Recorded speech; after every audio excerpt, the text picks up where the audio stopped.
of the family meeting. It's family meeting time, y'all. I'm your boy E, and I'm flying solo today. Your boy Rich is on the lam, hanging out somewhere on the West Coast, enjoying his vacation with his wife. We wish him all the best. And of course, Tressa's stuck in Mississippi. She can't get out of there. You know how that works. Hey, man, grab your phones. Find us on social media. Like, subscribe, and follow on YouTube, Facebook, Twitter, Instagram, and we're somewhere on TikTok. I don't know where to find us, but we're there on TikTok. More importantly, visit our webpage, tfmradioshow.com. That's tfmradioshow.com.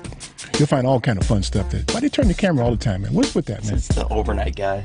What the hell's wrong with him? Was he witness protection or something like that? Yeah, I think so. We're adjusting cameras in here, y'all. Jeez, for heaven's sake. tfmradioshow.com is the website.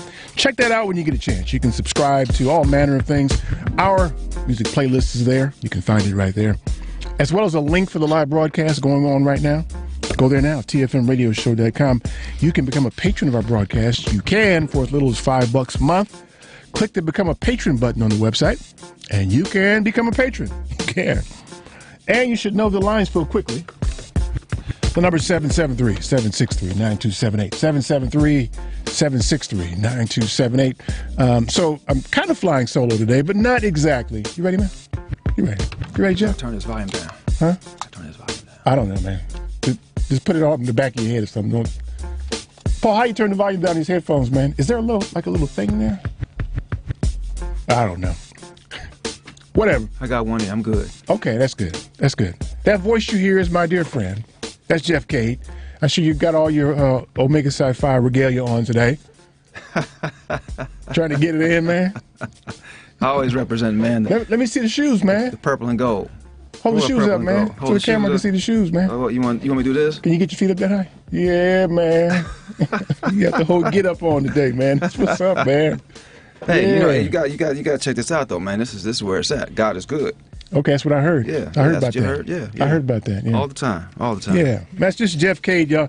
So it's been what, a couple years since you've been here with us? Yes, sir. Well, probably at least 3 at this point, right? With pre-COVID, yeah, most definitely. Definitely. So yeah, it has been a while. It's good to catch up. Thanks for allowing me to join you. Than's for hanging out with me today, man. I appreciate you, man. Let's take care of that business first, man. Yes, sir. I mean, is it fair to characterize you as a healthcare professional, or what would you put yourself in the category of?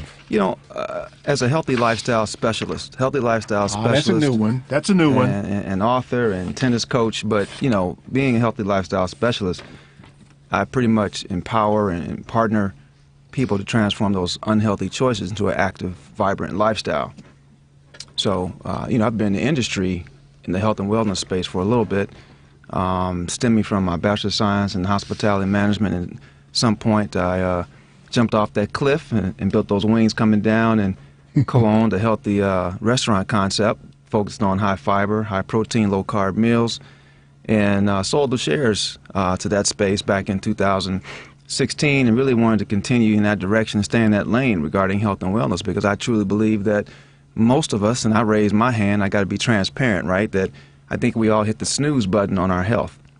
When you hit the snooze button, well, longevity terms, that can hurt you. So this stemmed from your life, from life's occurrences. I know this, right? Yes, sir. Yeah. Specifically, cancer is one of your focuses, right? That's right. I wrote a book called Battleground Cancer, Managing Your Mental, Physical, and Spiritual Well-Being. What's the website for that? For the fight. So you can actually go to Amazon and pick that up, Battleground Cancer. For those who want to connect with me, though, via my social media hub, it's just go to jeffcade360.com. First name, last name. Spelled with a C. Yep. JEFFCADE360.com, jeffcade360.com, and you'll be able to see where you can connect with me via, whether it's LinkedIn, Facebook, Instagram. You can connect with me via send me a direct email. And even if interested, we can set up a discovery, strategic call to work on those health goals. There you go. You charge people money for this, man? A little bit, a little bit, a little bit. Famous last words, a little bit. It doesn't cost much. Here's the thing, though. It comes down to I know what you're going to say. Commitment. Your health is important. And discipline.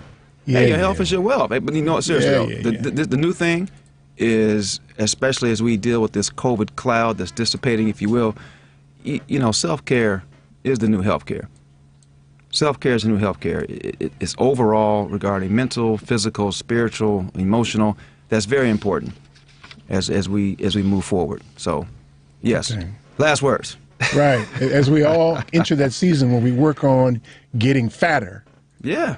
For the holidays. You know, you're gonna have your turkey and your dressing and all that good stuff. Yep. But hey, tryptophan.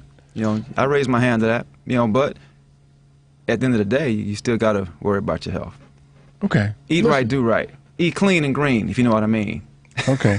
That's the kind of stuff you get hanging out with Jeff, see? Well, you know. Right. He's going to give you the little one-liners over and over. Thank you for that, man.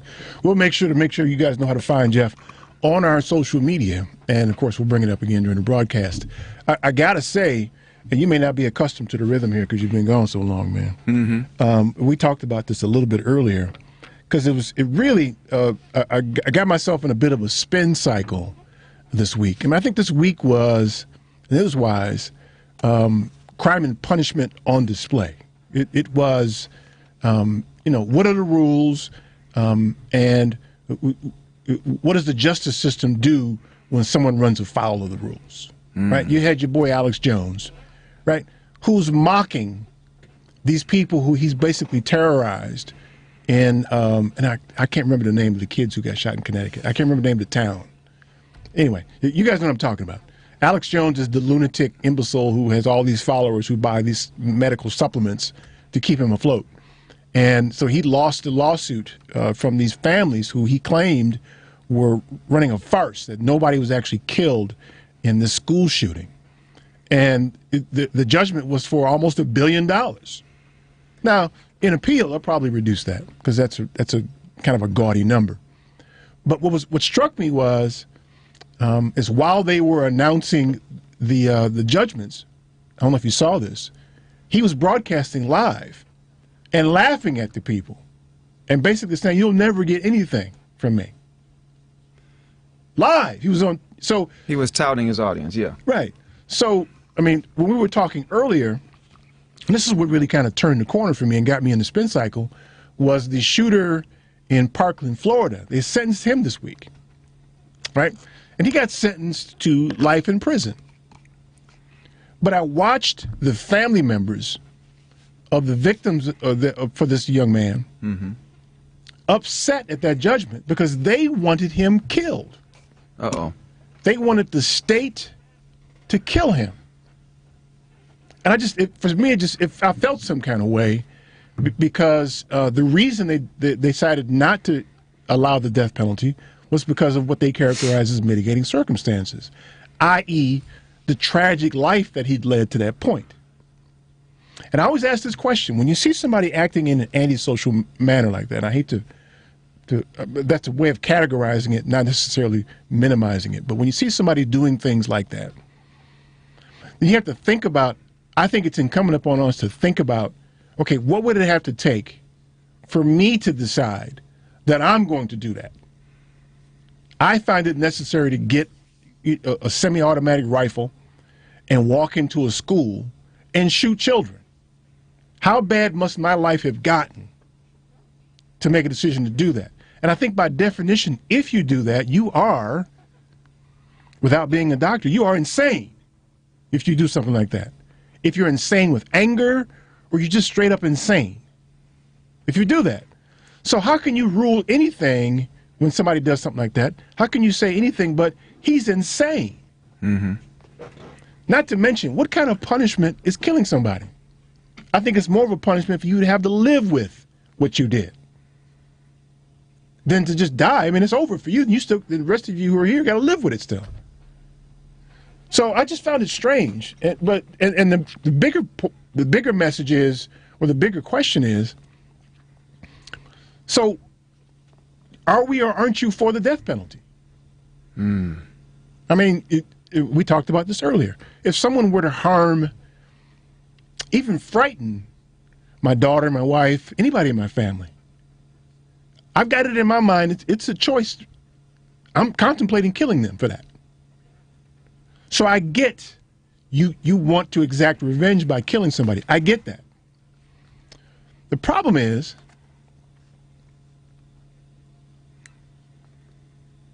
Should we kill people or not? Should we sanction the state to kill people? Especially in a situation where we know the person is insane. And I don't know. Very good question. It's something to ponder. You can't flip that coin heads or tails. You have to have all the evidence, if you will, that's presented. And you can look at all the decades of things that have occurred over the past, where people have been insane or serving life without a parole or have been executed. You know, there's a lot of circumstances that have to deal with that. But back to your point about someone having the idea, they're conscious of going into a school and murdering all these children and you know, people. It's tough. And they make these laws. We have to abide by them because we vote on them, technically. We vote the judges in. And they have to make those tough, crucial decisions, whether we like them or not. We have to live with that. I know that, right, if it was my family member, my children, man, I don't know. That's something that... You want to kill them. Yeah, yeah. A part of me says, yeah, it's time for them to be taken off the face of the earth. But your daily mode is not to kill people. Never. You're not on them. So I'm not on a mission. But these individuals, specifically that gentleman, made a conscious decision to do that. So if you're going to make a conscious decision... Did he, though? If he's insane, did he? Well, I understand the seedy, the grainy life he led. There was something under the carpet, you know, behind closed doors, undertone. We don't know what that was. And he was abused, from what I understand, for a long time. Born to a drug-addicted mother, I hear. Right. But to go into the school you attended or around that area in the vicinity and make that decision, it's still a decision. We always have choice. We choose to do or not to do. He did that. He made that commitment. He made the commitment to do that, and choice. So, you know, do you say, as my father would say back in the day, an eye for an eye, tooth for a tooth? That's something that those parents are dealing with. And they're thinking, okay, he got life with no parole. And what you said earlier, well, he can live with the pain of those situations. Or B, let's just wipe him out, execute him, and be done with it, because he shouldn't be allowed to live. That's not much of a penalty, though, if you ask me. Based on all of the... Right, it doesn't fix anything, except that this person is gone. Right. And he's not really penalized because he's gone. He doesn't know the difference one way or the other. We don't know that. Well, I mean, if you subscribe to a higher being, but see, that conflicts it even further, because isn't one of your little rules, thou shalt not kill? Isn't that one of the rules? It happens every day, though, unfortunately. Is it thou shalt not kill, or is thou shalt not kill except, which one is it? I don't think God put a clause on that. I don't think so either. So I don't think those Cliff Note versions in there. Here again, what are the rules? I mean, right? So, and not to mention, when we talk about, and this is kind of the even higher message here, the justice system and how it works, we're not handing out penalties fairly. Most of the people who are on death row, who have been killed, have been poor, minority people, people without a proper legal counsel. You don't see a billionaire with a master's degree who runs a successful business. You don't see them being put to death as often as you see poor people without an education being put to death. So clearly there's a difference between who we decide to put to death. This boy is not of means. He clearly is insane. And so he's targeted for death, but then, and you used the word earlier when we were talking, egregious. This is an egregious act. I would argue that the hell that Alex Jones put his families through is equally as egregious, especially how he mocked them the day he was receiving his penalty. So then should he die if it's egregious? Should we sanction the state to kill him? So you can't figure out the rules. All you know is that there's poor people and people without proper counsel who we're killing. That's all you know. I truly believe, though, some things do happen behind closed doors in the home, that upbringing. And because he Absolutely had that situation, he doesn't know left or right. He's been possibly bullied, of course, abused. And the things that have been brought to all of our attention with social media and the things that are distracting us and disrupting our daily lives, that can have an impact on his decision making. Mm-hmm. Look at, man, come on. We can talk about what happened in, not just Parkland. I mean, so many years ago, these two kids, heinous crimes, taking out their fellow classmates and teachers on a hill with automatic weapons.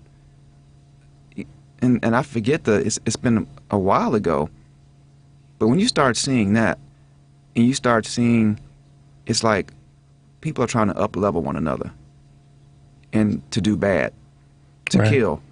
Right. Well, then it's my time. I'm going to have the notoriety of doing this. Yeah, but see, we're never really dealing with the problem, though, right? No, we're not. Right, because so they decided at some point that they were going to engage in that kind of antisocial behavior. They were going to shoot people down in mass. It's like the Call of Duty live. Right, but they decided to do that, right? Yeah. So what happened before that made them decide to do that? Well, that's the issue. Right, but so nobody ever deals with that. Let's just kill him and not deal with the circumstances that led them to do that. And that's where I think that the problem is, especially as it relates to the justice system, is that we're too focused on punishment and not helping people. Right? And it's not to say that this boy's due any grace or favor or help, but it's to say, listen, it's going to happen again.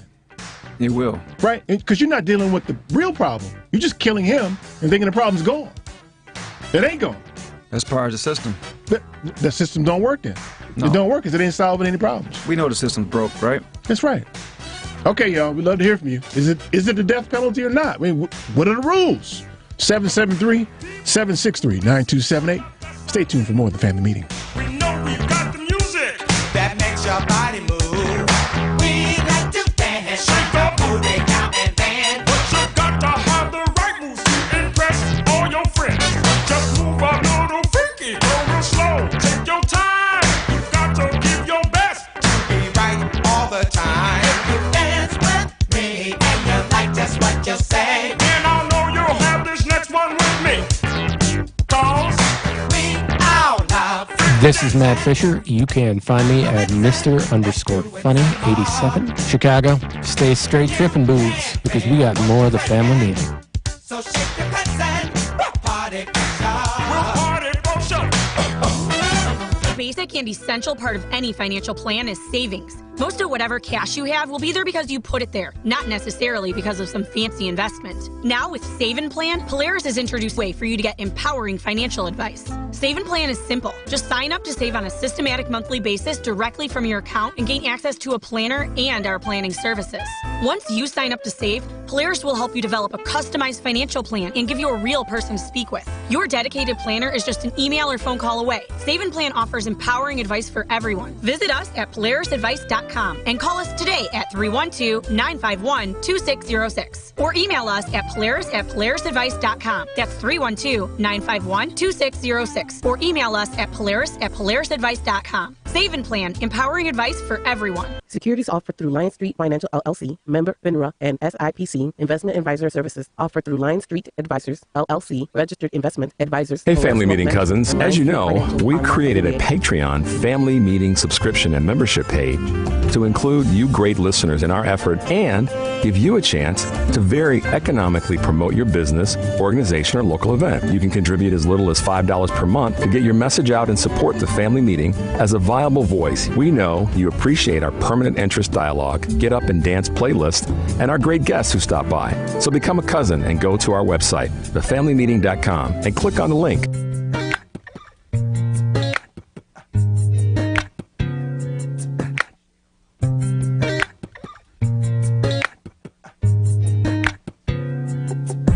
When you talk to her like you want somebody to talk to your mama.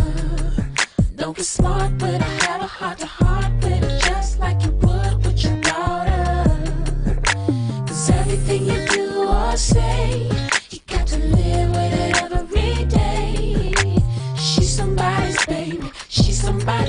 sister, she's somebody's mama.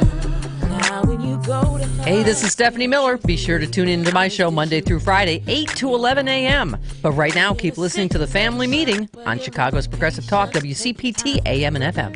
773-763-9278 is the number. So, listen, man, I stay confused about the rules. And maybe I'm being a bit tongue-in-cheek about it. Because we know that the rules favor those who are of means. There's a big discussion in the gubernatorial race here in Illinois about the cash bail system. And you got one side of the political spectrum is saying that they're letting murderers out. Well, what they're letting out is people who've been accused of murder. And your little stinking ass justice system says that you're not a murderer until the court of law says you are. These aren't murderers. These are people who are accused of murder or any manner of antisocial behavior. So it doesn't make any sense that people who can afford the bail can get out. So once you get through the process, if we just decide to kill them all because of what you did, we're just going to kill them all, what's that do? And it just struck me that these people couldn't find any kind of any rationale. I mean, they were hungry for blood for this boy. And I'm looking at this boy, and we went to school. He looked like the kind of dude you pick on. The kind of dude on the playground who catches a beating every day. Dude is strange. Hair all mussed, and he had on grandpa's sweater or something. He just didn't look right. So, something wrong with the boy. That's right. Somehow he got a gun. Who let him have the gun? What did you do with them?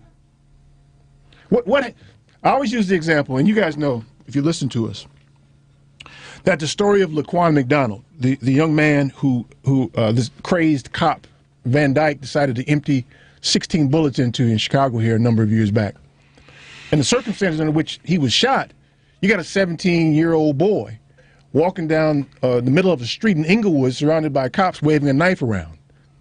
Okay, if you look at that in a vacuum, why is he out there waving a knife around? What's he up to out there? Think about all the things that led to that night. Why is he out on a school night, a 17-year-old high school student, waving a knife around? He's 5'11", 150 pounds, and Van Dyke's this big dude, and decides to empty 16 bullets into this boy's body. Besides tase him, put him down, even just have a bullet in his leg. Just to, So we've talked infinitum about the shooting. Yep. That's not the issue. When are we going to solve the circumstances that led to Laquan being on the street that night? Because there's some other kid out there who's going through the same system, is without resources, to help him avoid being on the street in the middle of the night so that a cop has the opportunity to empty 16 bullets into him. And so I'm trying to rope it all together here. This boy in Florida, I'm not trying to say he was right, or I'm not trying to take his side. I'm just saying, killing him, why? Why would you kill somebody who's got a problem like that? Why do we kill anybody for that matter? Sometimes the justice system and these medical professionals, they want to study these people. You know that. They want to study their brain. They want to see why. You say you kill them so they can get their brain? Was this a Frankenstein movie or something? They want to study them. You know that. That's it. You know that. They want to study them. Yeah. They want to study these people of why it occurred, what made them led to do these heinous crimes. We hear it, we see it. I don't know. So you provide that death penalty, and they're gone. And does that work? Does that make someone feel better? I don't know. I'm hope I've never been in that. I want to be in that situation ever. I mean, I know the feeling of wanting somebody gone. I know that feeling. Yeah. I know people who I want gone.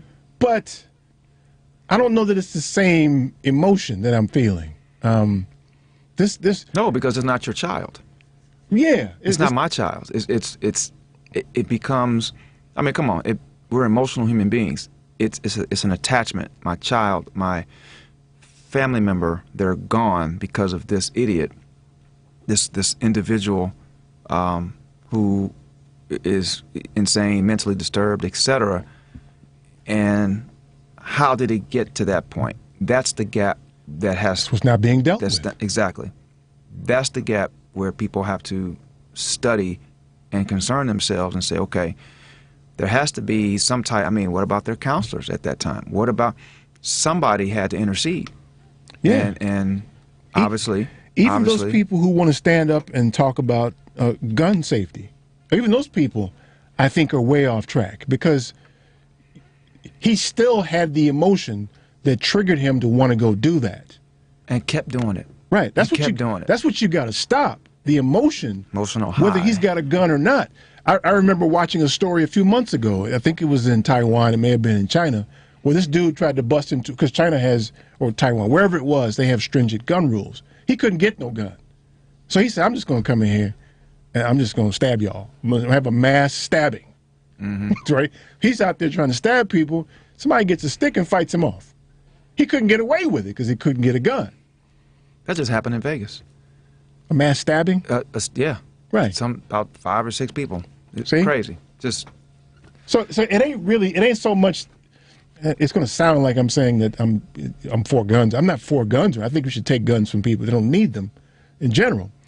But if you don't deal with the reason the person decided that I need to use a gun now, then you're not really dealing with the problem. You're just killing them, eliminating them from the earth, right?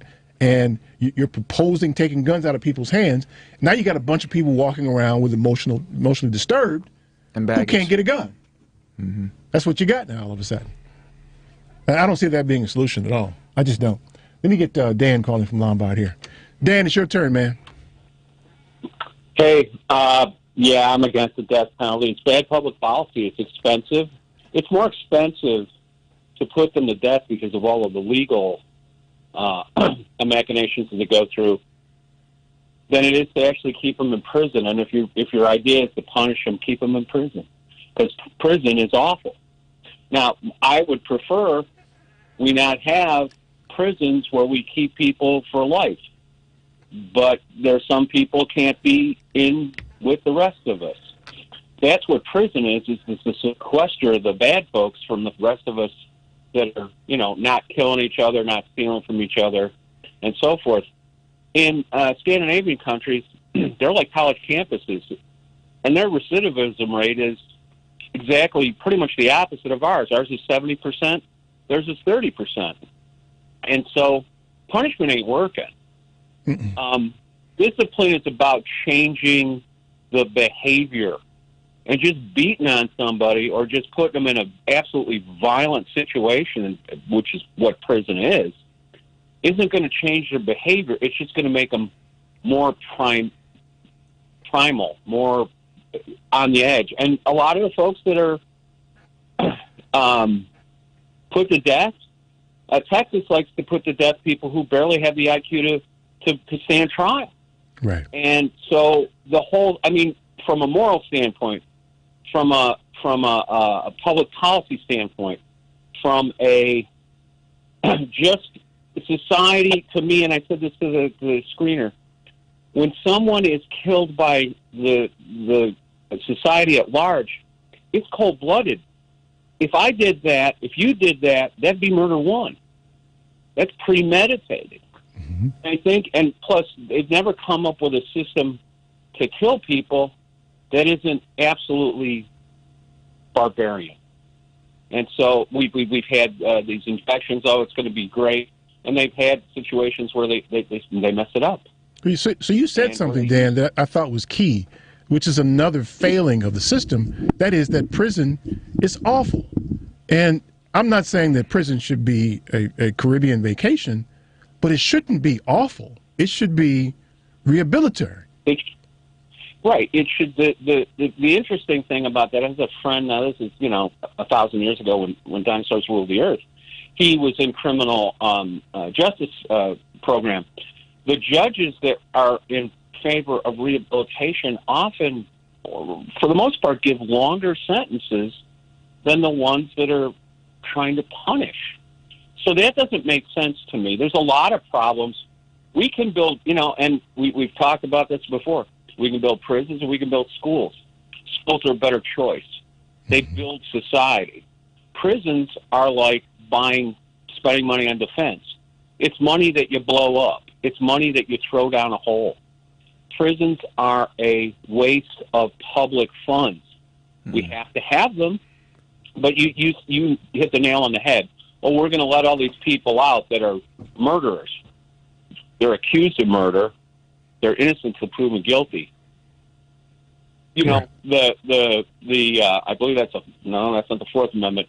That's the Fifth or Sixth Amendment. You are innocent until proven otherwise.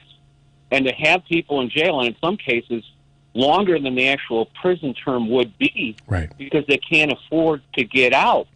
And one of the most sort of prophetic things I ever read was, if a law is the only punishment for breaking a law is monetary, that law is not for rich people. It's not for rich people. That's right. That's right. Yeah, Khalif Browder is the best example of that. Khalif Browder was in jail long. He was accused of stealing a backpack. He was in prison longer than if he got convicted of stealing that backpack, because he was waiting for trial and couldn't afford his bail. And you know, as much as George Ryan was a corrupt governor, he put a moratorium on the death penalty in the state of Illinois, because while the argument is, well, the death penalty is so rare and so it is so carefully vetted by criteria and by prosecutors that we so rarely put anybody to death, that's wrong. It's worth the risk, and it turns out it's not. The Amnesty Project or the whatever that is at Northwestern, they're basically they found, hey, we were more wrong than right. And George Ryan, God bless him, criminal though he was, said, we can't keep doing this as a state. It's wrong. And he put a moratorium on it, and we don't have it anymore. Yeah, because there's only poor and illiterate people who were killing. It's not rich people that were killing. It's not rich people. It's not rich people. No. Dan, great. Not white people either, really. Right. Mostly. Yeah, mostly brown people. Right. Dan, I appreciate it, man. Thanks for your insight. Yeah, thank you. Have a great day. You bet.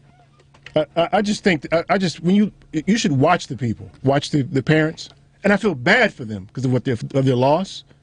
But you should watch the hate in their eyes when they talk about wanting this guy killed. I understand that hate. I can't empathize. I can only sympathize. But I understand it. But I guess I'd be the same way. I can't say if I wouldn't be the same way, man. But sitting on the outside doesn't make sense to me, to want that boy dead. It just doesn't make any sense.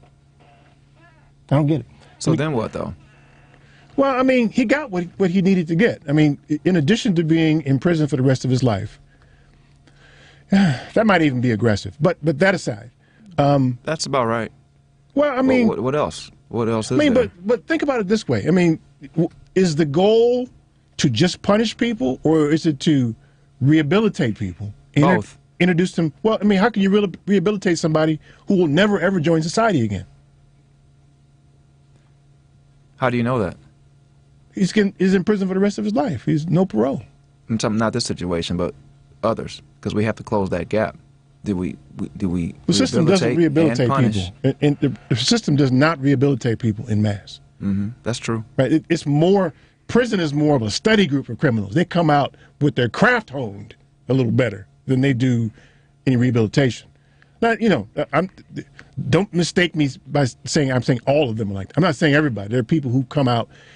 Our dear friend Dave, who was arrested for murder, he got out after 20 years, and he's completely rehabilitated, and he's doing great things in the world. David Gathers. Look him up, y'all. David Gathers. So it can happen, but rarely does it happen. I mean, Dan talked about I can't say the word. Recidivism. You just end up going back because you get out in society, and because now you have that scarlet letter on you. You can't get jobs, you can't get housing, right? So you're left with a life of crime to eat and have shelter. It doesn't work. The whole thing doesn't work from top to bottom. And killing people definitely doesn't do anything. It doesn't help the victims who the family members of victims who remain. It doesn't help them either. But I can understand though. I mean, I'd be mad as hell. I'm like, kill his ass, get him. Maybe it's easier on the outside than being on the inside. It's always easy on the outside. Yeah, man, I think so, man. Let me get Ron calling from Michigan here. Hey, Ron, what's up, man? Hi, Eric, and your companion. I wanted to talk about October surprise, but briefly, Cruz, he should be executed. And here's the reason why. Say there was a prison breakout somehow, because he looks like a geek, a mild-mannered geek, and somehow he slips out, and he gets a hold of an M16 from the armory, and he gets in a car. He's going to head right to a school. Maybe not. But there's the possibility that he could re-enter society, and in that manner. The same thing with the butcher knife murderer. He should be incarcerated. No, he should be executed, or else. Can you ensure that he only has a plastic knife for the rest of his life? But that's my opinion. All right. And, yeah, but what if he doesn't? What if he can be rehabilitated? I don't want to take the chance. I don't want to. There's too many AR-15s, M16s out there. There's too many scenarios. See, here's the challenge with that, Ron. And I hear you. But that's what cops say about black people. They shoot us because they didn't want to take the chance that we might fight back. I totally agree with that position too, Eric, and that's the dilemma. That is the dilemma. But can I talk about just real quick the October surprise and what it really was, in my opinion? Okay. Because today is John Brown Harper's Ferry raid day. Okay, in 1859. At this point, the raid would have been over. John Brown would have been wounded and his two sons dead, but that led to the Civil War, and the Civil War was never completely finished. Okay, some people are ready to start it and try and get it done now, but that's the October surprise that this country never got over to this day, in my opinion. And one of the reasons why it didn't go forward, Harriet Tubman was supposed to have been with John Brown on the raid, but she had one of her knockout spells, and she could not participate because her job was to hive the bees. She would have been circulating throughout that territory, telling people, enslaved people, this is the time to move, and the roads would have been clogged with them, and they would have made it to Harper's Ferry, and the Civil War would have really got rolling real hard, real fast, but it just didn't happen that way. And so it's this lingering October surprise that this country has never gotten over, and what can I tell you, may never get over. We're going to have to talk some more about the death penalty, man, how it's applicable, because the only people that are being killed now are the people who don't have money. Totally agree with you on that. Totally agree. Yeah. Ron, I appreciate it, man. Be well. Thank you, man. Okay. Bye-bye. Bye. Did I get rid of two people that time? Let me get Matt. Hey, Matt, what's up, man? Oh, well, I was going to call off and talk about the orange-haired moron, and then you brought up Alex Jones, and then I was going to talk about Alex Jones, the man who's losing his hair, so I can't really call him an orange-haired moron, so he's a bald moron. But then you started bringing up Mr. whose name I shall not repeat because he doesn't deserve to have his name said ever again. And Eric, you know I don't like people dying. I don't even wish Donald Trump dead. I wish he would fall in a hole, but I don't wish him dead. This dude needs to be put to death.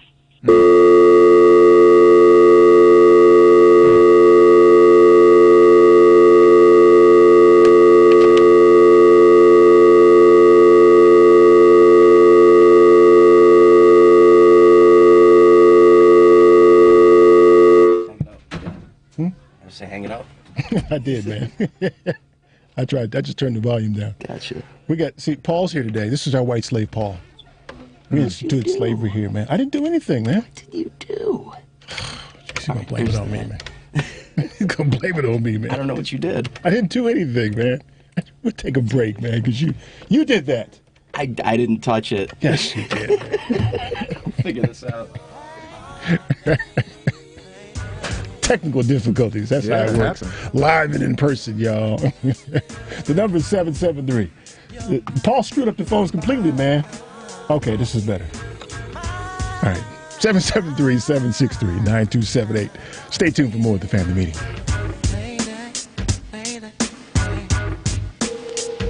Don't think I see them looking at you. All of them wishing they could have you. And as a matter of fact, a bunch of them itching for you to scratch them. I'm trying to holler with fail. I'm trying to come with the rail. And I'm gonna make it. This is Jason Dorsey, Eric's nephew. I am on Instagram as Jason Dorsey. My music is on Apple Music as Hoodie Jace. You can follow me on Twitter at Jason Dorsey OO, and keep listening to the Family Meeting.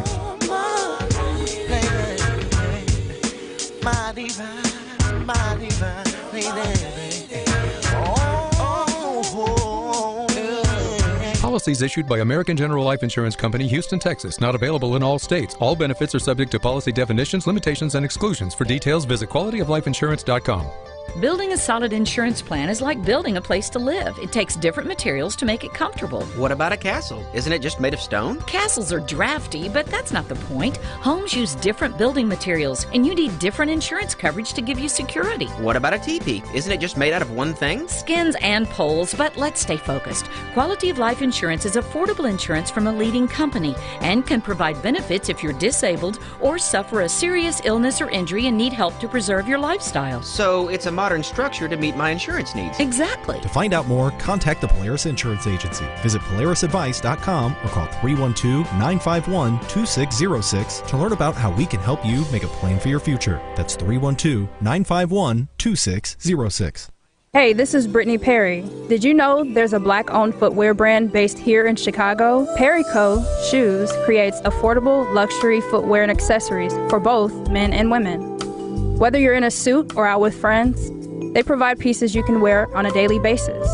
Breaking barriers, inspiring style.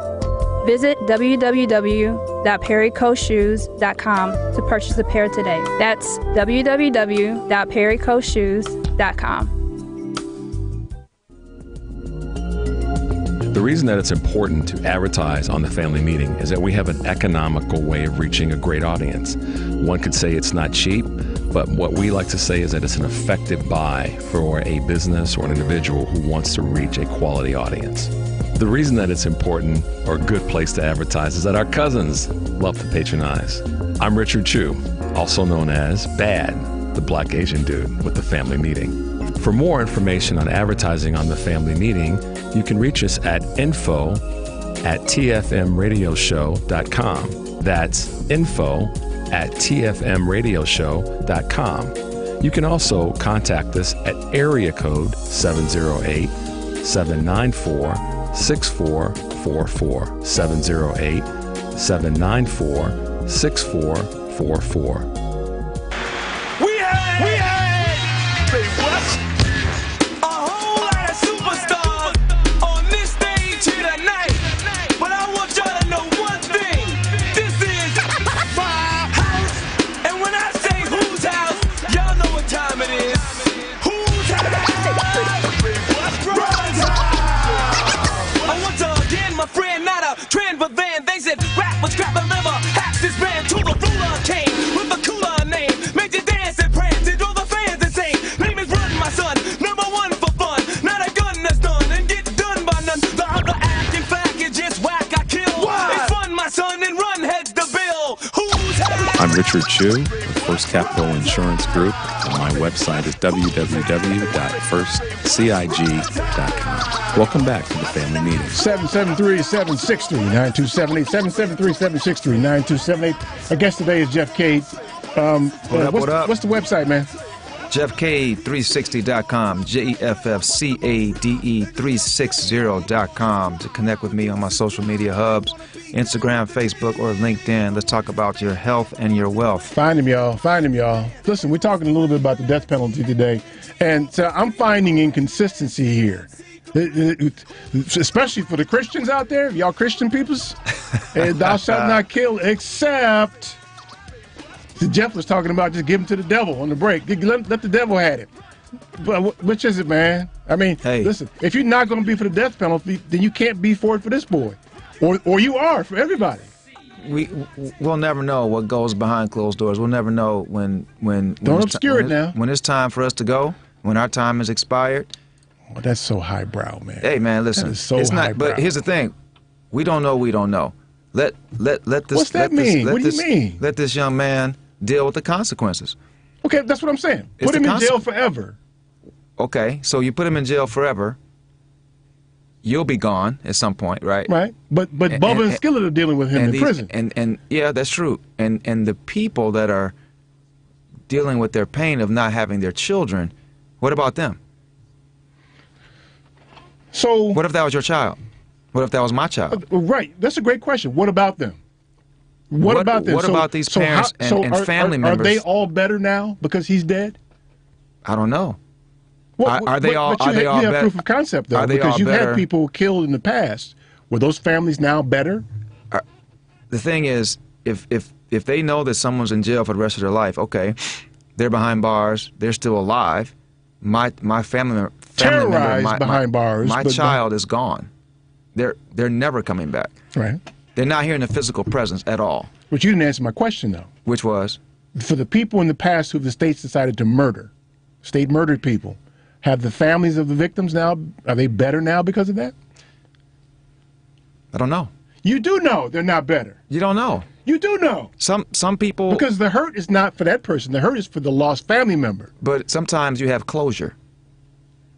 You have closure, and the conclusion is, well, that person who hurt my child, my family member, is not on this earth. Now I can live my life because I'm cool now. Well, I mean, hey, it happens. It's been happening before you and I were born. It's what it is. So here's what we're juggling, right? You keep a person behind bars for life, and maybe they're going through rehabilitation, they're being punished, they're being with Bubba and whoever in jail. Then you have a situation where the death penalty is quick, it's accurate, it's done, and you don't have to worry about life and parole. And I understand what the last caller said. It can be very expensive. Who said anything about parole? Say what? Who said anything about parole? I didn't say parole. You just did say. You said parole just then. No, this kid has no parole. Right. So he'll be behind bars for the rest of his life. Right, but he might even get medicated properly. I'm talking about this kid in particular. Yeah. Medicated properly and come up with a cure for cancer. Wait. Hold on a second. Is anything possible? Hello? I don't think that is. Okay, but is anything possible? Anything is. Anything is. Right, exactly. They just came up with they're trying some cancer vaccine. I put that in quotes. People can't see me, but, cancer vaccine. Right. I don't know. That who knows? Right. So anything is possible. We might be killing the person who could create the cure for cancer. Point is... I highly doubt it, man. That's 99.9% negative. Okay, but then there's still 0.01% then. Yeah, you're right. But not in this case, I don't think. How do you know that? What's his background? I don't know. Exactly. But how do you know that? How do you know that? I don't. You don't, right? But you don't. So we keep him in jail for life. Yes. And make him live with what he did. Okay, I get that. Make him live for what he did. Let him think. Nah. Think about. Be tormented.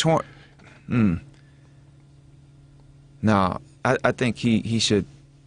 It should be an eye for an eye, tooth for a tooth. Okay, so then it's not thou shalt not kill. Then it's not that. Then I don't know. Did they get rid of that rule? Let me ask you this: I'm about to roll with you on this. Do people follow the commandments? I mean, what kind of question is that? You said thou shalt not kill. No, they don't. Well, of course they. Well, exactly. So because people don't follow those commandments, I mean. So just screw the commandments. We're not paying attention to them. No, I'm not saying that. I'm saying that since it's written and we know that people don't follow that, obviously we have all these situations. Then you're gonna get down too. No, it's just since ain't nobody else following it, I'm not gonna follow it either. That's what happened.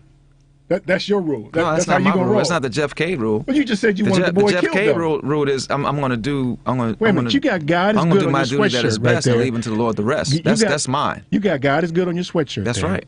And God wrote, "Thou shalt not kill." Right. According to your doctrine. And I'm going to follow that law. You're not going to kill, but you're going to want people killed. It depends on the situation. What happened to "Thou shalt not kill" then? I can still think it. Oh. Come on, I can still think it. Come on, man. Listen, on the break, if it's our children, how would you want that? How would you want that to play? You want that person who murdered your daughter, or murdered our son, our children, to hang out in jail for the rest of their life? You know, one of the conclusions I came to this week is that feeling that I think I would have about wanting someone killed, I have to waylay that. I can't have that feeling if I'm going to be anti-death penalty. Because it's got to be either or. It can't be, I don't believe in it, except. It can't be. Either you do or you don't. I mean, who are we going to be? Is really the question. What are the rules and who are we going to be here? Do we kill people or don't we? Because they've been using the accept. The evangelical Christians, they've been using the accept and killing black people all the time. Let me get Norbert calling from Naperville here. Norb, what's up, man? Hey, Eric, great to talk to you again. Likewise. Great topic. When I first moved to Chicago, the Chicago area, I did volunteer work at a home or institution for boys, and they were all troubled boys, and they had very, very low education. I wouldn't say that they had low IQ. I would say they had very, very low quality education, and there's no way you could give any of those kids, and many of them were young men. Many of them were like in their young 20s, and they would get in arguments and fights over pennies, over little things that shouldn't bother anybody, and counselors would step in, and the volunteers like me would step in and try to talk sense to them and talk them out of it's the kind of thing that the violence interrupters are doing on the street now. But what happened to that school for boys? It's gone. So that all the effort of trying to make, give those kids a chance doesn't exist anymore. And it's really troubling. You couldn't give any of those kids a weapon because they're going to start shooting people. And the availability of guns and holding people accountable to what happens with guns, to me, is almost more important than getting revenge and punishing somebody. But I just couldn't see being someone who was always in mischief, always in trouble when I was a kid, and the community stepped in and pulled me aside and straightened me out. It wasn't anything that I did on my own. It took a lot of effort from a lot of people to get me turned around, and I just have a lot of concern for our lack of effort at rehabilitation and stopping the recidivism of people getting out of jail and committing more crimes. We're really, really lousy at this. Lousy is the word, man. The word right there. It doesn't work at all. Hey, Norbert, be well, man. Hope to see you before the end of the year, right?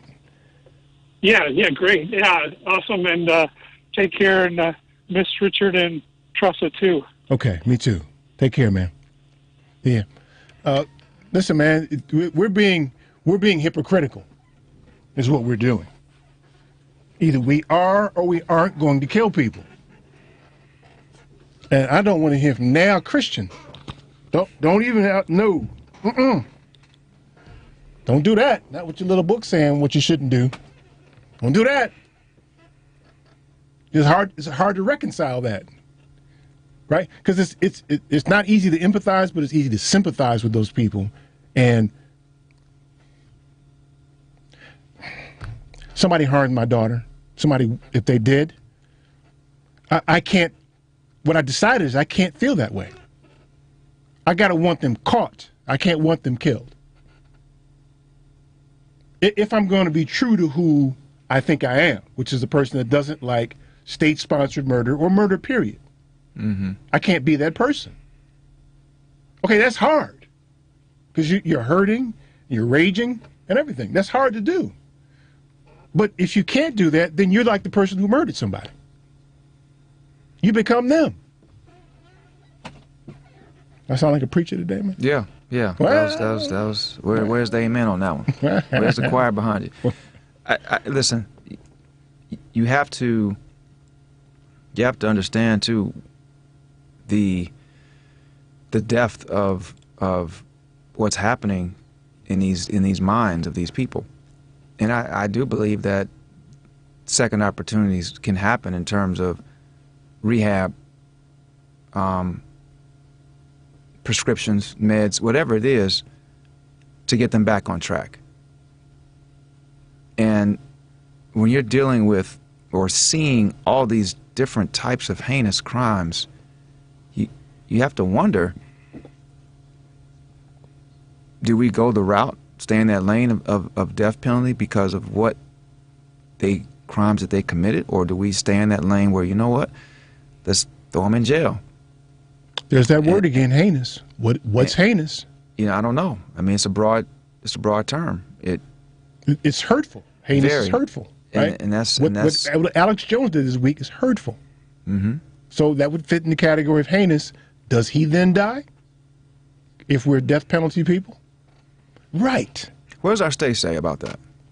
I don't know. I'm trying to figure out what my Constitution is. Yeah. I mean, you know, states like Texas, you kill them all. Kill them all. You know, death penalty. But I don't know.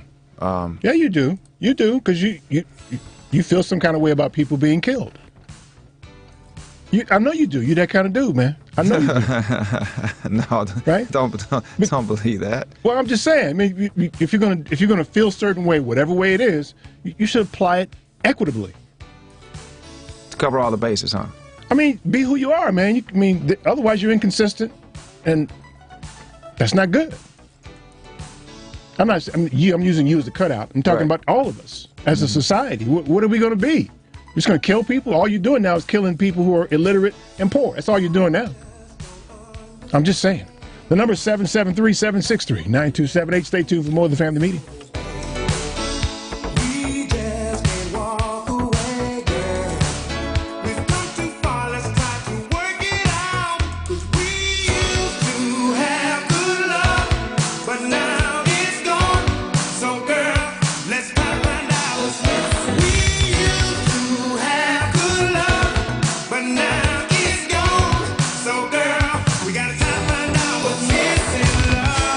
This is attorney Gina Smith of Jami Law, JAMII Law.com. Keep listening to the Family Meeting. Joan Esposito, live, local, and progressive on WCPT Willow Springs is powered by ComEd. Lower your energy bills and reduce your carbon footprint with the ComEd Energy Efficiency Program. Hey Chicago, are you always on the go? Take the new Shy 311 app with you to find the information that you need, submit non-emergency city service requests, and much more. Download the new Shy 311 app, built with Chicagoans for Chicagoans. That's Shy 311 on the App Store or Google Play, or check it out online at 311.chicago.gov. Stay informed with Shy 311. It's your gateway to Chicago services. Are you one of the 78% of Americans who'd like to speak with someone about a long-term care plan? Did you know that only 16% have had that conversation? Call the Polaris Insurance Agency at 312-951-2606. One of the Polaris agents in Illinois, Wisconsin, and Iowa can provide you with useful material, like what long-term care currently costs and what it could cost in the coming years according to the Genworth 2012 Cost of Care Study. With information like this, you'll have the power to plan. Call the Polaris Insurance Agency at 312-951-2606. Don't outlive your financial resources. Get past the people, get past the hitman.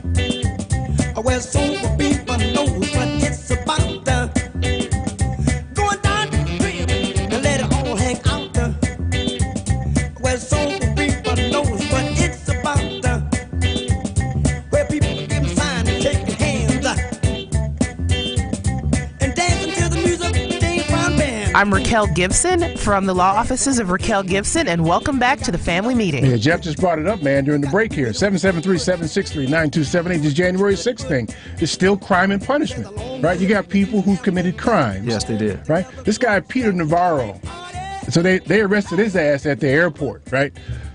For whatever there's so many different things that they've done. They arrested him, took him into jail, and of course he came up with bail. He could go home. There's people who've been arrested that can't go home now because they don't have the bail. It doesn't make sense to have a cash bail system. That means poor people stay in jail and rich people get out. That's what that means. You go. The whole justice system, top to bottom, you just got to take it all apart. It just doesn't work.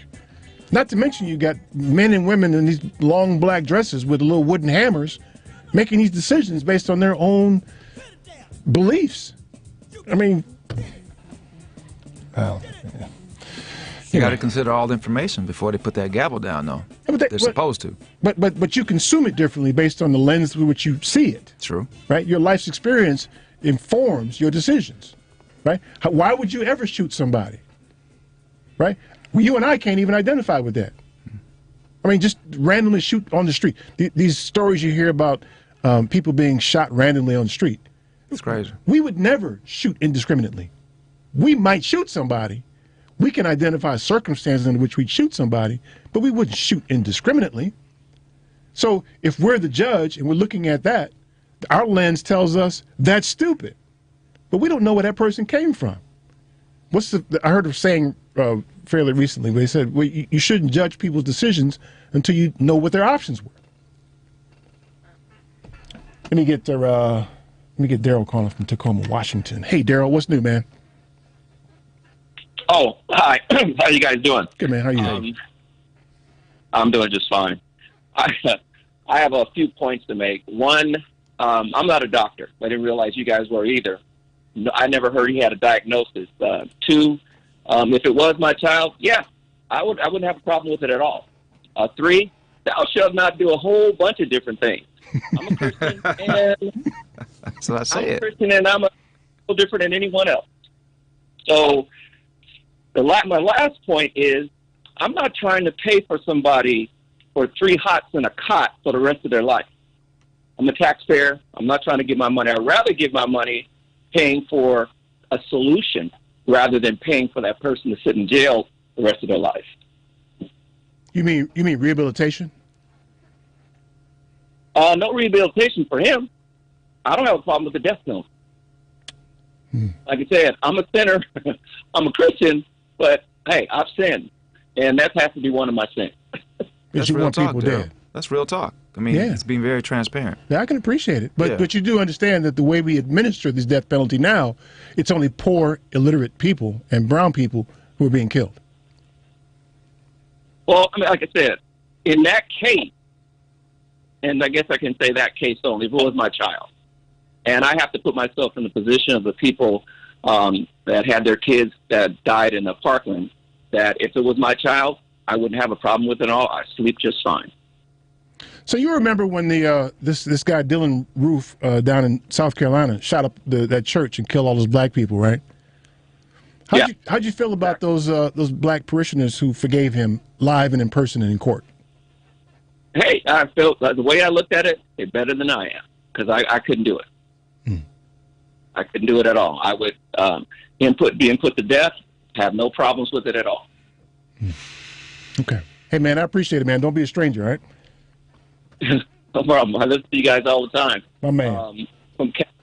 Now I'm in the Northwest, in the Tacoma area. Still listen to you guys on Sunday. Tacoma. They got black people in Tacoma at all? Trying to find them. Okay. There's 4 or 5 of y'all. Okay. All right. All right, man. Be well. All right. Let's get to, I don't know who this is, man. There's no name on this one, Paul. Who's this number, Paul? Okay, let me get Eduardo calling from the south side. Eduardo, what's new, man?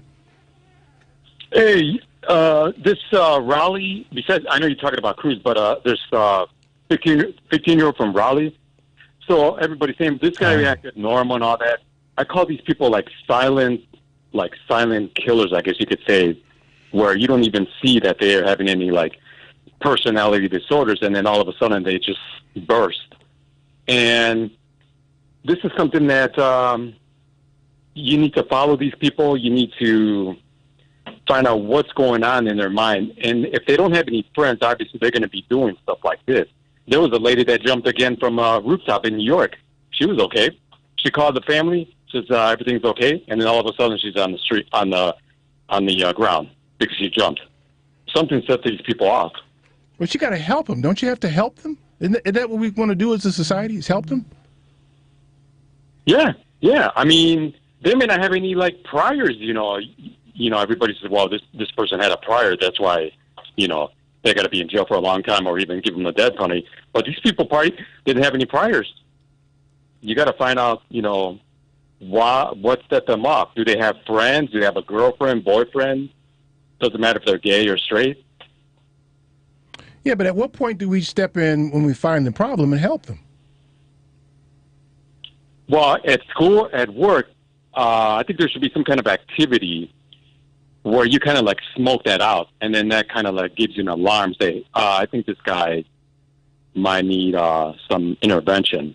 Well, people did say that though. They're saying that there were people who said he ain't right. We're worried about him. There were people who said that. The system didn't respond to him though. Yeah, there's been instances like that. Yeah, where it's gotten flagged and it gets ignored. Yeah. Yeah, you're right. Like the Secret Service and FBI did with January 6th. They got warnings that there'd be violence, and they ignored that too.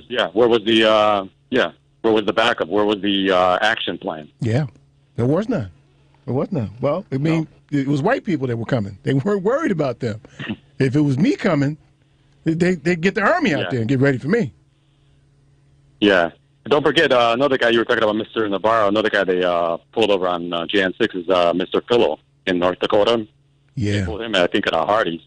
Yeah. They did. And a Hardee's, fat ass eating at a Hardee's. Eduardo, man, we appreciate it, man. Be well. All right, guys. You guys have a good week. Take care. You too. See ya. Let me get Dave calling from Hoffman Estates, man. Should we kill him, Dave, or what, man? Hey, Eric. Hey, Jeff. Hey, how you doing? I'm with the executed. He should have been executed. I mean, if it was a rabid animal, what do? You put on a rabid animal. They've had a taste. But he's not an animal, though. He's not an animal, though. He's a human being. You kill 17 people, you're an animal. You've lost your humanity. I don't know about you, but you've lost your humanity if you kill somebody like that. Okay, but if that's the case, then if we're going to be consistent, that would make George Washington an animal. Could be. But, no. Hell no. Not could be. Don't be cherry picking. And no, I'm telling you, man. if you're going to apply a rule, apply it to everybody associated, man. If killing 17 people makes you an animal, then damn it, George Washington and a whole bunch of other people who we have monuments for are animals. Well, what do you care? I mean, like I asked you that one time in the Civil War one, that would you, and you go and say thank you to those headstones, and I'm ambivalent to it. You wouldn't do it if it wasn't for that. Those people that, they were white, killing each other. And what if they would have took the Muhammad Ali route, the guys from the North? Say, I got nothing against these guys from the South. Yeah. So, anyway, we're off the track here. And kind of like the thing where the state, now you're going to have to feed this guy, give him medical, clothe him, whatnot for the next 65, 70 years, and then you wonder why the taxes keep going up. Yeah, but you have no idea what his life is going to end up like, man. What if he comes up with a cure for cancer while he's in there? Don't answer that, Dave. Answer that, Dave. There's a lot of different things he could do. Yeah, okay. You want to go that route. And then what about, let's do our whataboutism. Okay. Remember when the brother killed Dahmer in prison? Yeah. That time? Yep. Even the ADs, they just said, debt paid. They didn't mess with this guy. They let him live. They could have, because he was a black man that killed him. They could have, the ABs would have killed him. Otherwise they figured this guy was nuts, this Donner. Well, he was eating people. Of course he's nuts. But think about it. Think about it. Okay, now this one's a little different. No. It's not, though. It's not. He should not have been killed. He should have been life in prison like he was going to be. But what I'm saying to you is, would you kill him? Sure. Give him the same. Then you get to go to jail. Give him the same appeals he gave his victims. Okay, so if you're killing people, that makes you an animal.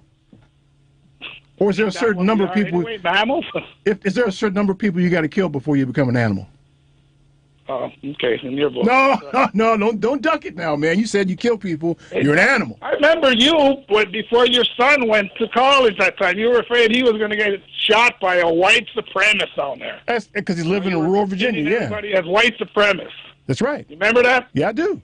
I still worry about it. Kind of, you're kind of, pinning the whites are all supremacists or something. So. No, didn't say that. Didn't say that. Oh, okay. Certain neighborhoods, though, Listen, you got to worry about get going. I'll let you off here, man. But okay, man. You claim to be not for execution until it may happen to you. No.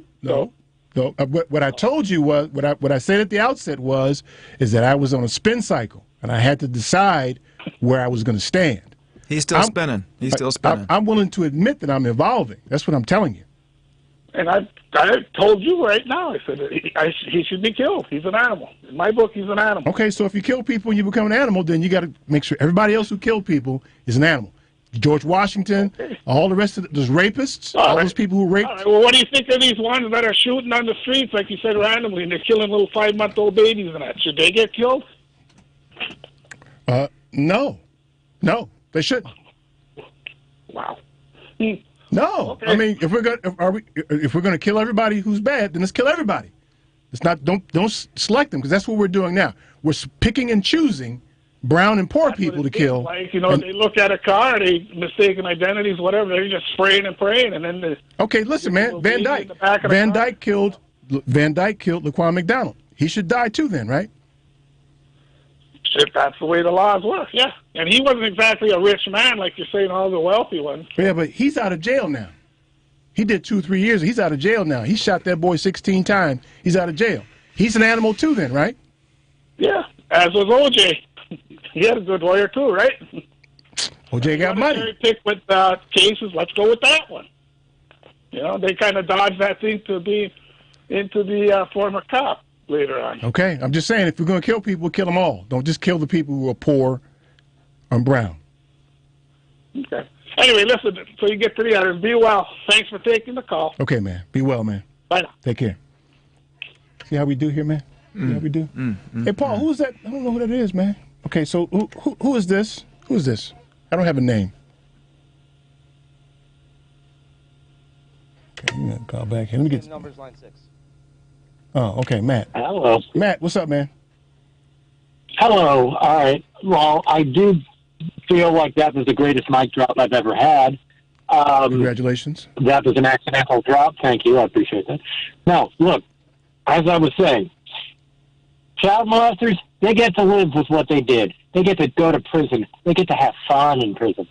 If you kill a person, you have to go to prison. You think about what you did, even if you have no conscience. The fact of the matter is that you'll think about the fact that that one guy that you killed put you away for life. When you kill 19 children and 2 people, or you kill however many people died in the Oklahoma City bombing, I'm sorry, I don't know the exact number, or you kill 12 people in a Colorado movie theater, or you kill kids at Parkland High School in Florida, guess what? You deserve to die. Okay, so what's the number then, Matt? What's the number? How many people do you have to have killed before you have to get killed? If you commit a mass shooting, you deserve to die. Whatever the limit is that makes it a mass shooting, if you decide to kill a bunch of people and commit a mass shooting, you deserve to die. I'm sorry. That is the flat-out fact, at least in my opinion. And you're going to tell me I'm wrong, and that's okay, because we're all entitled to our opinions. But I will tell you this. Those kids never had a chance. Those people never had a chance. Hell, I'd say if we actually managed to capture the hijackers who committed 9/11, I'd say put them to death. Anybody who commits mass murder deserves to die. Okay, so listen now. Listen, Matt, listen, man. That's a great opinion. If that's going to be the rule, then you got to go back. Everybody who killed people like that needs to be in that category. There's some people who are gone already who did that, who have statues. What do we do about them? Are we talking about Mr. Columbus? Okay, start with him. Andrew Jackson. Put him in there. Trail of Tears. Put them all in there. Anybody who committed mass murder, they have to be looked at differently now. George Washington's one of them. I'm all for it. Oh yeah, but you gotta be as aggressive about that as you are about these people who are committing current crimes. I think that we have institutionalized mass murder in this country. I'm sorry. I think we really have. I don't know that. What's that mean, man? What do you mean? What do you mean institutionalized? What does that mean? No, I think I'm maybe using the wrong word here, but I think that we have just accepted it. Oh, Columbus killed a bunch of people. Oh, Andrew Jackson killed a bunch of people. He got a damn holiday. He killed a bunch of people. They gave a mass murderer a holiday. We're talking about killing a boy in Florida. Of that. Do I think that's good? No. Do I think that should somehow get repealed? Yes. Do I think it's going to? Probably not. Doesn't mean I don't think it should. Yeah. Well, my point is, do it for everybody. Do it for everybody. The guy who made Boxing Day. You think the guy who made Boxing Day deserves a holiday? No. But he deserves a holiday more than somebody who killed a bunch of people. Well, I'm just saying, man, if that's going to be the rule, I don't agree with the rule, but if it's going to be the rule, let's apply it to everybody. All right, let's apply it to everyone. I know I'm just saying this flippantly, but let's do it. Okay, so that means that you have to protest. That means you have to protest to get them to take George Washington off the $1 bill. Because he's a mass murderer. I'll do it. I don't think it's going to happen, but I'll do it. Okay, good. Same way I'll stand out there for that poor girl in Iran who got killed. All those people standing out there on Michigan Avenue every single week, they're there because they believe that that person and that country should be prosecuted. Things should change. Things should change. And I'm all for standing out there and saying Andrew Jackson is a piece. I can't say the word on air, but you know what I mean. I'm all for standing out there and saying Columbus is a piece of blank. I'm all for standing out there and saying George Washington is a piece of blank. And I'm guaranteeing somebody's going to call up and somebody's going to say something different, and then they're going to get mad because I said this. Okay, well, listen, while you're at it now, you got to put Truman in that category because he dropped atomic bombs on the Japanese and killed lots of people. So Truman is a mass murderer, too. The atomic bombs, the nuclear bombs, are the single worst invention humankind has ever created. I agree 100%. Make something that kills even more and more people. That sounds like a great idea. He's I know we're on a break, so I'm going to make it all sounds good, Matt, but he's a mass murderer, too, then. He's a mass murderer. Tressa, if you hadn't left, none of this would be happening. Come back. Come back. Goodbye. All right, man. They don't like that. No. All right, I got to get these calls out of here, man. So when we come back, it's your turn. 773-763-9278. Stay tuned for more of the Family Meeting.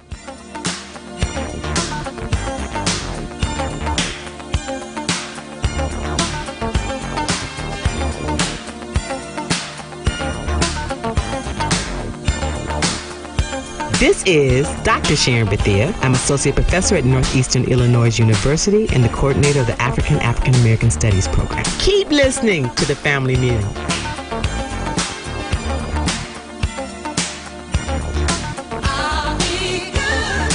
Itsashort.com. The website is itsashort.com, spelled ITSASHORT.com. We are the best designation on the internet for award-winning short film, video, and web series. Artists are from all over the world. They are award-winning from various festivals, but you can find us at info@itsashort.com, customer care at itsashort.com, and we'll get back to you straight away.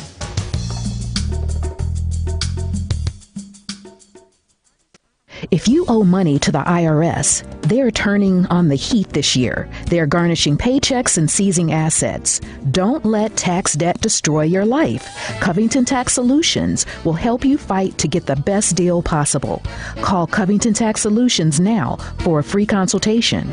Call 872-257-4631. Call 872-257-4631.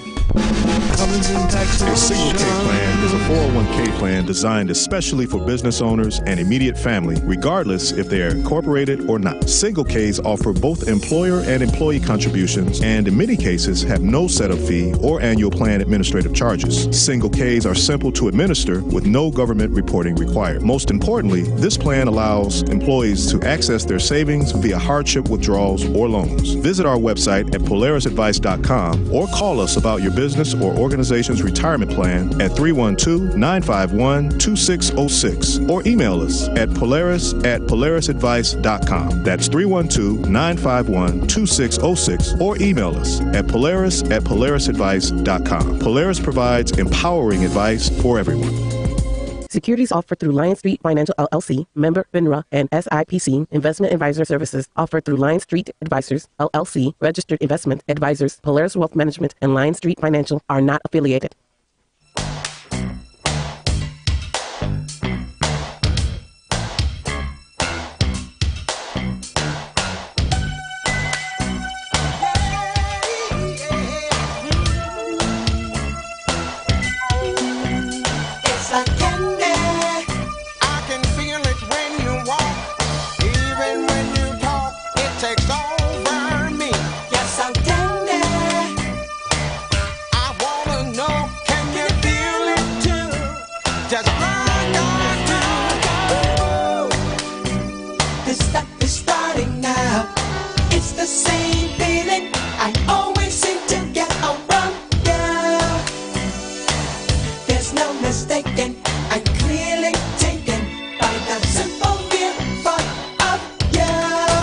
This is Miss Lady B from Dance Factory Radio. Welcome back to the family meeting. Yeah, Jeff likes this song a little bit, man. Hey, it's a jam right here, man. It takes me back to the 80s, baby.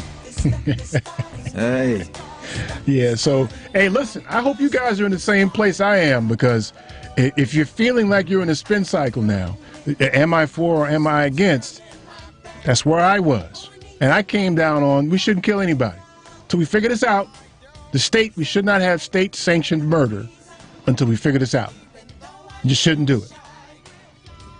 And maybe at that point, if we figure it out and we decide what is in fact heinous, and we decide that it's not going to be only poor and brown people we're killing, then maybe we can revisit it. But right now it don't work, because that's not who we're killing. We're killing brown and poor people only. And mentally disabled people, or whatever the politically correct term is. This kid in Florida, he ain't right. You can't kill people who ain't right. You just shouldn't do it. So what's the time frame of justification? What's the time frame for rehab? How long? Yeah. When do we fix that? How long is it? I mean, think about it. It ain't gonna be we. It's gonna be they. How long is this? How long is this gonna be going on? Hey, listen, it don't work top to bottom. So, and it ain't gonna be we. It's gonna be they. Somebody else has to fix it, because they're not gonna. We're the persecuted. We're not the fixers of the problem. Let me get Craig calling from Oak Brook. Hey, Craig, what's new, man? Hey, I just want to bring a perspective. Is 2.5 years ago, I was asked to be part of the executions at Terre Haute, Indiana, of the federal prisoners that were executed. And up until then, I was really solidly that the death penalty makes sense, especially for really egregious, murders. But when they asked me to be a part of that, my whole thought changed when I actually applied it to myself, when I actually had to make that decision. Did I want to actually be a part of killing somebody? And really, the people around me, all the guards that I looked to, I was a federal prisoner. I worked in a factory at the U.S. Federal Penitentiary at Terre Haute, Indiana, where they carry out executions. And as part of my job, they asked me to make these 5-foot-long straps with big pieces of Velcro on it. I asked them, what are they for? Oh, they're for the execution chamber. And I sat and thought about that for a minute, and I'm like, hell no, I'm not being a part of killing somebody. And I think that maybe we're missing the target on the question of whether an offender should be killed or not, because we're looking at the question of who they are and what they did. But in reality, they don't have a decision to make in that. They don't get to choose whether they're executed or not. That's left to all of us. And that's collectively, you know, our government and the lawmakers we elect and all that. So really, we're turning one murderer into how many murderers that are putting them to death. So I think we're looking at the wrong side of that, because had I been a part of killing those 5 people just by making those straps, what would that make me? Accessory What to do you murder? think? Accessory to murder? Hey, man, that's something to contemplate, man. I don't know. It's a good question, man. Fantastic. Thank you for the input, man. We appreciate it, Craig. Thank you. You bet. Take care. Let me get my man Paul from Seattle, who likes to wash dishes, on our line here. Paul, what's new, man? Yeah, it's an interesting discussion. I bet people don't realize this, but when do you think the first murder case was? The first murder case to go to court was? In history? Yeah. Okay. Now, I'm not a nerd like that, man. You can nerd us out for a minute, though, if you'd like. Okay, well, let's put it this way. Murder was not considered a crime under criminal statute. It was a tort. It was actually, if you took someone, it was actually a grievance between families, and often people took it into their own hands. You killed my brother, so you killed my brother, you dirty rat. And so, you see, then they would either kill someone in their family, or you could take it to court as a tort, a civil case, and win damages.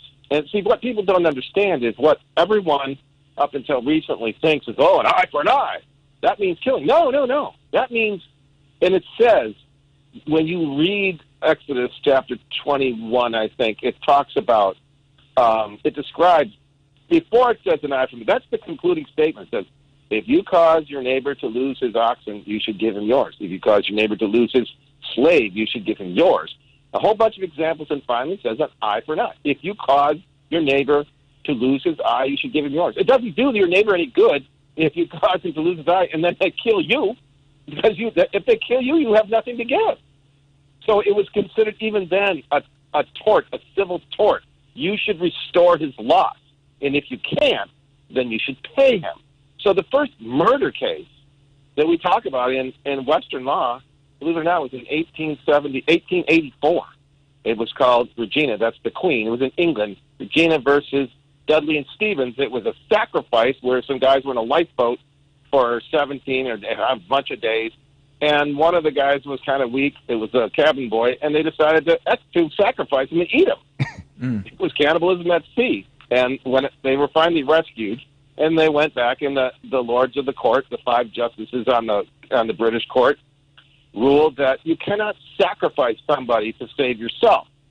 I was thinking about that when I hear the argument that dropping the nuclear bomb, well, we had to sacrifice a bunch of innocent people to save a whole lot of other people. That would go directly against the Dudley and Stevens case. But so when there wasn't a death penalty until recently. That's, the only death penalties there were. And you go back to, well, what about the Romans? See, the Romans only put you to death for crimes against the Roman state. There weren't any civil criminal, because there was no legislature. There's nobody who was making crimes of it. If you fouled against the state, like Jesus was accused of being, a king, well, that's what he was ultimately, sort of executed for.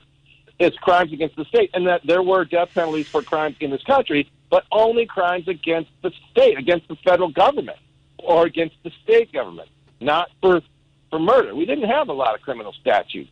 So I was interested to listen to the guy from Tacoma, who apparently isn't up on the fact that the Washington State Supreme Court ruled about 5 or 6 years ago. They overturned the Washington State death statute, the statute, not that it was against the Constitution. They said this statute is cruel, not so much cruel, but unusual. And what I always thought, when I read this case, I thought unusual meant, bizarre, like tearing somebody limb from limb. No, what the court meant was literally unusual, not very often. It said that of the 3,000 aggravated murder cases in Washington State in the last 40 years, only 33 have been referred for a death sentence. That's 1%, about 1%. And the other problem with it was, and they've all been from King, Pierce, and Snohomish County. That's the greater Seattle-Tacoma area, and disproportionately to black defendants. Matter of fact, 4 times more disproportionately. So when the court was argued in court, the citing of a study by the University of Washington said 4 times more likely, and the people arguing for the death penalty said, no, it's only twice as likely. And the court said it shouldn't be any more likely. It should not. You can't say, well, twice as bad. That's only twice as likely, not 4 times as likely. The court said, no, it can't be any more likely. So this statute was overturned on the basis of not cruel because it's unconstitutional, but unusual in the sense that is not very often. 1%, and there were thousands of aggregated murder cases, in eastern Washington, which is predominantly white. As a matter of fact, because Washington State is really 9% black, which is below the national average, to have, like currently, or there were at the time, out of 33 defendants on death row, 8 of them were black. That's a lot bit higher percentage than the population, and all from King, Pierce, and Snohomish counties was why they overturned it. So it is not equally applied. That's insightful, Paul. Thank you for that, man. That is so insightful. That was pretty nerdy, huh? You nerded me out, man. I need a nap now. Thank you for that, though. Okay. Thanks, man. Don't be a stranger, all right? Yeah. All right. Okay. See you. That's insightful. Man. Let me get Catherine calling from Aurora. Hey, Catherine, what's up, girl? Hey. In 1980, a friend of mine was murdered by 2 guys who the judge said no one saw them do it, even though there was plenty of evidence. They were let go. If those guys had been incarcerated, I would have felt better, but if they'd been murdered, like killed, a death penalty, it wouldn't have done anything to allay the sadness, the loss, the loss of the friend, and the courts are they're so arbitrary. The fact that they could possibly, in one case say, oh, then nobody saw them do it, and in another case, throw the book at somebody, it's just, it's kind of discouraging that they're so arbitrary and that they're allowed. But then when you put in these big rules, it seems like they throw the book at everybody. So it's so confusing that we need to stop doing it until we figure out how to do it right.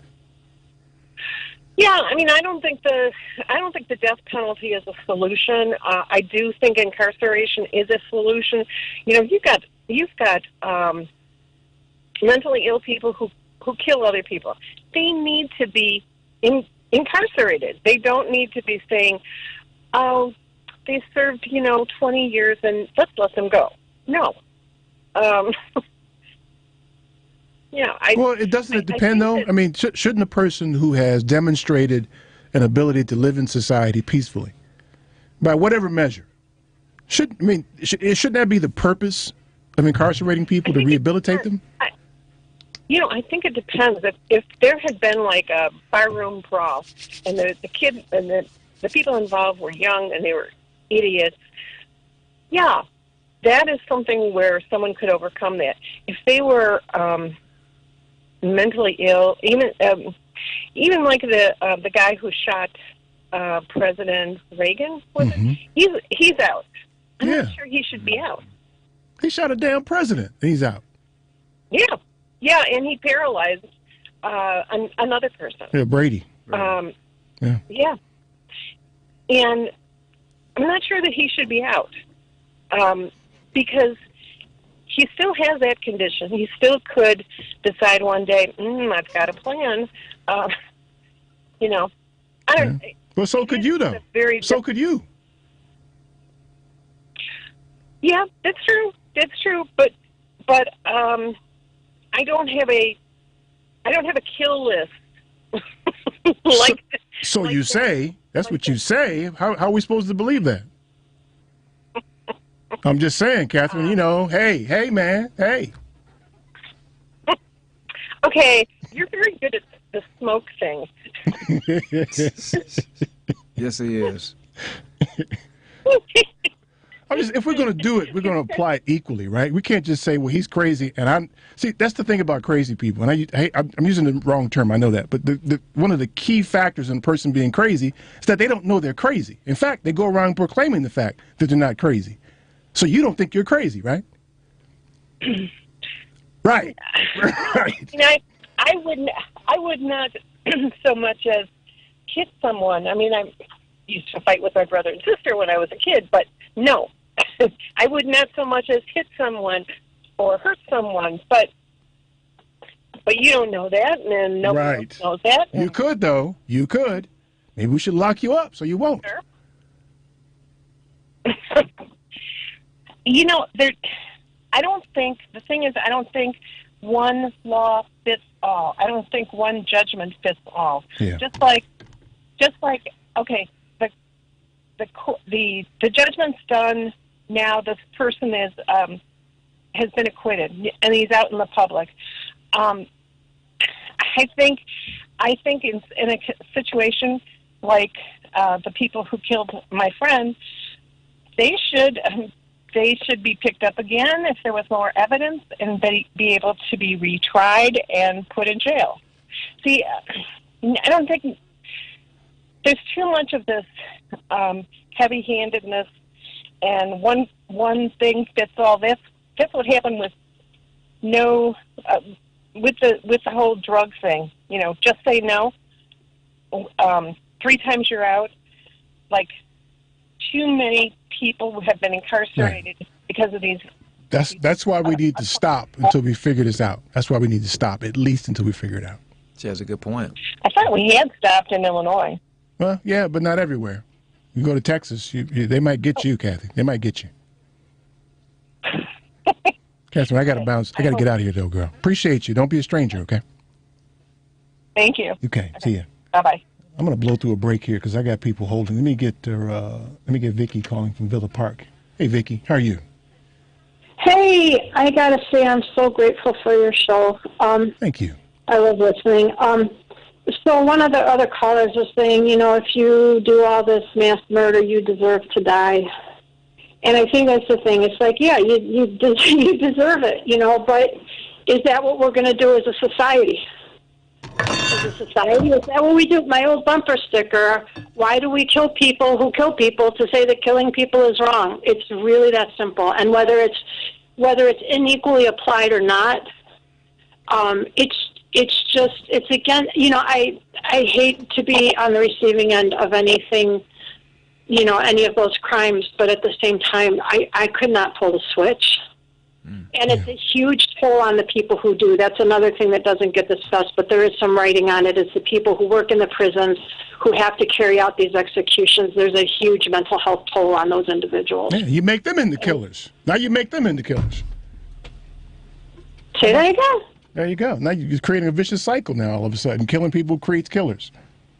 Well, I agree. I mean, that's how I see it. Yeah. You know, an eye for an eye makes everybody blind. And if you're a Christian, then Jesus brought the New Testament. And the New Testament is we don't do that anymore. Yeah.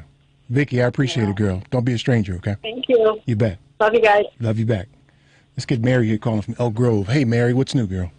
Hey, yeah, I've been listening to this, and I understand what the parents down there are feeling. They want justice, but what they're calling for is not justice. It's called vengeance, okay?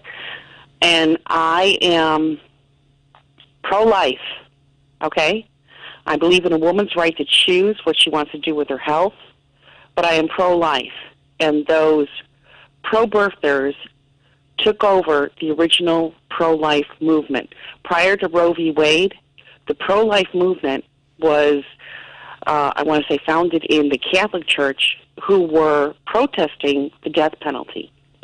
The death penalty has nothing to do about who these prisoners are. It says nothing about them, but it says everything about us as a country and a society. It says that we are murderers, you know. And I thought about this, and people have said this to me. Oh, if someone, you know, did this to one of your children, you'd want to, yes, I would want to kill them. I would want to kill them. But if a parent was to do that to the prisoner or the accused, they would then be charged with murder. But now, once they're convicted, the state, it truly is state-sanctioned first-degree murder. It is planned, and everyone who is saying, I don't want my tax dollars to go to, house these people. Hey, guess what? Do you understand how much it costs to go back and the legal fight? Because if you're sentenced to death, automatically you get to go back to trial and fight this. Yep. And I've been taking notes. Number one, we don't do well with the death penalty. We get it wrong so many times, and DNA has taught us that. And number two, everyone's talking about, if you kill 17 people, if you kill, 14, that's a mass murder. No. The problem isn't that it's a mass murder. The problem there is guns.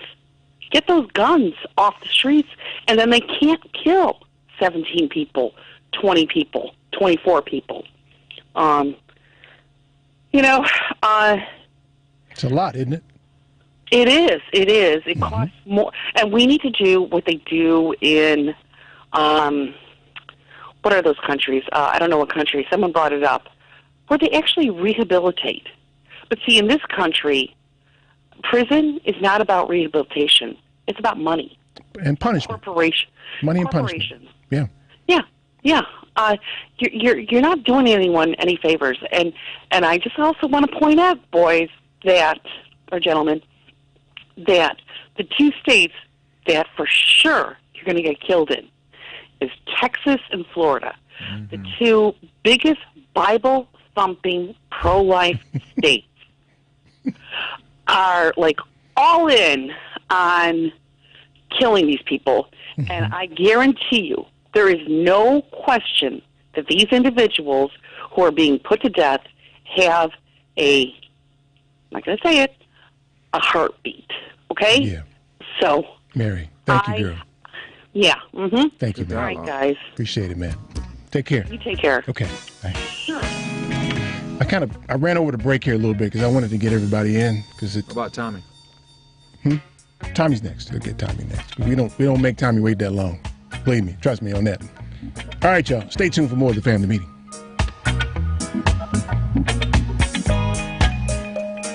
This is motivational speaker and author Dan Duster, author of the great-selling book, Peaceful Selling, Easy Sales Techniques to Grow Your Small Business. Keep listening to The Family Meeting. A message to you, my friend. Voices cry, invoke your angels.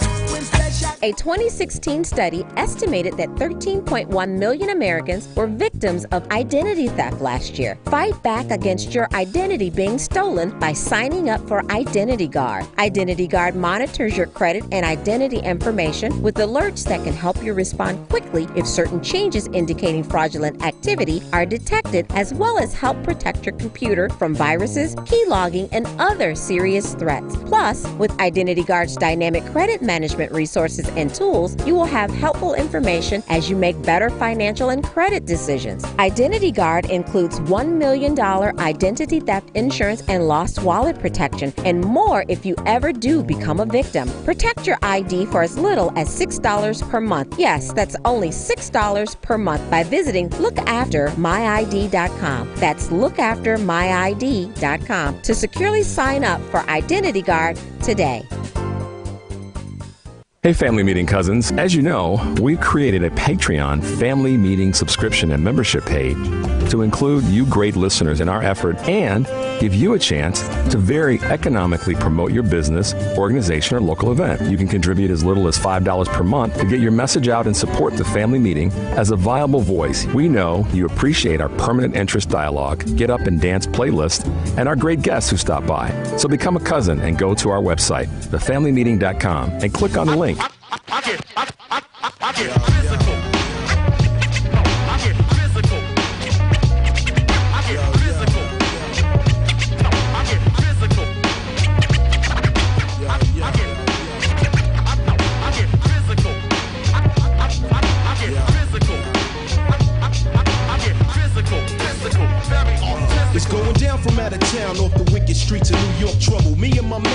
Plan to make a hefty bundle.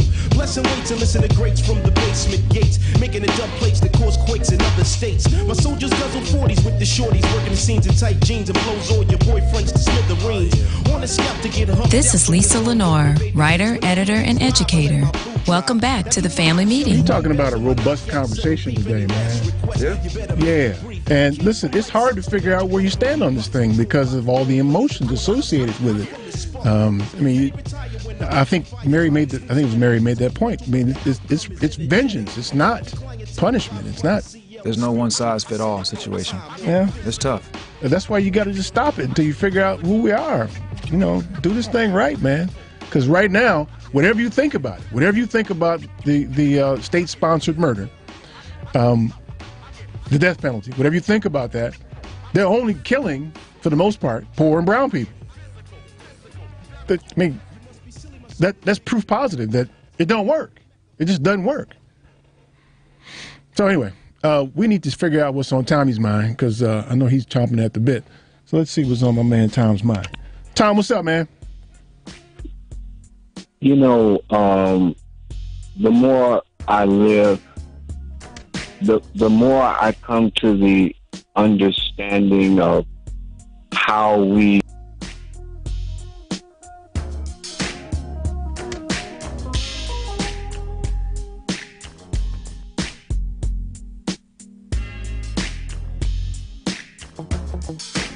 I think we lost Tommy there, man. We got, I can't do that, can I? I was going to let him call back. We can't do that either. No? Tom, save it up for next week, man. We'll give you extra time next week, man. That's that was our attempt at saving the community from Tommy, because if we don't get it out here, Tommy's going to take it out in your community. Thanks, Tom. We'll do it next week, man. Let's remind him again, man, about your contact information, man, so everybody knows how to get in contact with Jeff Cade. Hey, I appreciate that. So, JeffCade360.com, CADE360.com. It's pretty much a social communication hub site, allowing you to connect with me. And let's talk about some health goals. Let's talk about, have a discovery call. Let's talk about what your commitment is and how disciplined you are to get your health back on track. So if people who want to get healthy call you. Sure. It's all about a conversation. Well, I'm just trying to make sure they understand. I mean, what do they hope to get if they call you? Well, first of all, as a healthy lifestyle specialist, you know, I was able to get this book, author the book, Battleground Cancer, and from that was the foundation of a program called the Ultimate Health and Happiness Program, where I really dive into the three components, which I truly believe are the three ingredients to the recipe of your soul, which is the mindset, diet, and exercise. So take a different approach. It's more of a unique boutique one-on-one approach regarding a digital course where we dive into a lot of different things in terms of alternative holistic methods. Do people hire you to get healthier? Is that what you're saying? Yeah. Okay. Yeah, as a health coach, yes, you got sir. to call him and give him some money, y'all. That's what you need to do. Call Jeff and give him some money so he can get you healthy. Trying to get to the root of the matter, man. Hey, bring it. That's right, man. Give them the site again, man, so they know where to find you. JeffCade360.com, and I'm going to give you another one, www.360healthandwellnessnetwork.com. 360healthandwellnessnetwork.com. It's pretty long, but that's okay. It'll get you there. It'll take you there. You put it on our social media, won't you? Yeah, no doubt. You can find them there. Yeah, appreciate that. I haven't given any love to our YouTubers today. We've got our YouTube channel is usually pretty active, and I can only imagine, based on the calls we've had and discussions that Jeff and I have had during the break, I could only imagine what y'all been talking about on YouTube today. I have to get a look at it when I get home, because I'm doing everything today. So that's how it works, man. Yeah, man. So listen, man. It's a special month. That's right. Special month. Cancer Awareness Month, right? Yeah. Salute to all my survivors and thrivers out there, warriors who have been touched by cancer. You know, it's paramount, especially that the women out there get their mammograms. It's very important that we eat right, do right. I think when we know better, we should do better. But it's an important month, you know. Hey, real men wear pink, right? Real men wear pink. Bring it on. Hey, it's a powerful color. You ain't rocking no pink today. No, not today. I'm rocking purple, but pink is in my heart, you know. So I do have pink. What are you talking about? You don't see this? You don't see my pink band? Oh, okay. Yeah, you man, came it's up my with it. pink Okay, band. That's right. Yeah, That's right. no, actually, I didn't see it until you just showed it to me. So there thank you go. Yeah. Thank you for that. I represent, man, throughout the book. The book is called Battleground Cancer. Manage your mental, physical, and spiritual well-being for the fight. You can get it on Amazon. Please leave a review and rate it. It's you know, it's really a book about. I lost my parents 6 years apart. Lost my father to pancreatic cancer, and 6 years later lost my mother to breast cancer at a young age. And you know, I was really, of course, still, you know, torn, not being able to have that parental love, guidance, and touch. And I wanted to write the book, obviously, to add some value and impact to those who've also been affected, because you just never know what's going through other people's lives. And how, whether it's, I don't care if it's obesity, I don't care if it's high blood pressure, a lot of things that are part of our, unfortunately, in our black community, but, you know, cancer touches everybody. You know, it's horrible. It's a horrible disease, and sometimes there are ways to curb or you know, get away, or not, you know, when you get it, there's ways to combat it. That's why it's true and real to reach out and get that Battleground Cancer book. Yeah, it is awful. And the one thing that I remember in dealing with my father's case of cancer is the cynical people that if you decide to do a Google search that you encounter in your effort to try to do something, to be proactive about this. And, you know, being proactive, well, proactive is the wrong word. Being proactive and trying to prevent it from happening is very, very important. But if you're stricken with it all of a sudden, trying to find help is a nightmare. And I remember when my father got his diagnosis and me trying to figure out, okay, what do I do next, and who do I call, and who can help me, who's an expert. I called Jeff to start with, and Jeff was like uber helpful in my efforts to try to save my father's life.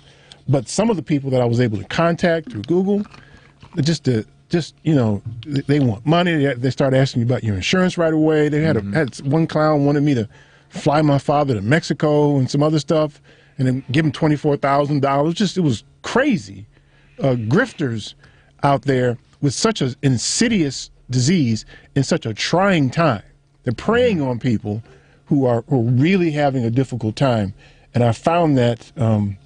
To be really, I mean, distasteful is probably not as aggressive a word for what I encountered there. My father, as you all know, succumbed to cancer, and in short order, as a matter of fact. But just that whole process, man, the time in the hospital and all that stuff, man, if you can get a hold of Jeff and prevent yourself from having to deal with that garbage, do that, man. No, I appreciate that. Do that. It was anything to avoid that. It was a crazy journey for me, up and down. Of course, life is ebbs and flows, ups and downs. But knowing that I had what in my mind and what was in my heart, I had to pen that and put that on paper. To, of course, it was therapeutic, but at the same time, you just never know, sharing that content and story, how it can impact other people. Because, as you know, cancer has touched a lot of people, millions of people. Probably everybody. I would venture to say everybody has encountered someone cancer. knows someone that knows someone that has either been touched by cancer or now they have their wings. And so, you know, it's important to understand how to, you know, it's not about, don't get me wrong, it's not a, diet is a key component to this, but at the same time, you also have to have the right mindset and exercise and understanding that, you know, emotional health and mental and spiritual health, that equals, and physical, that equals overall health. And once we get that together, especially the mental and emotional key, the mental and the emotional components, that can help you long term.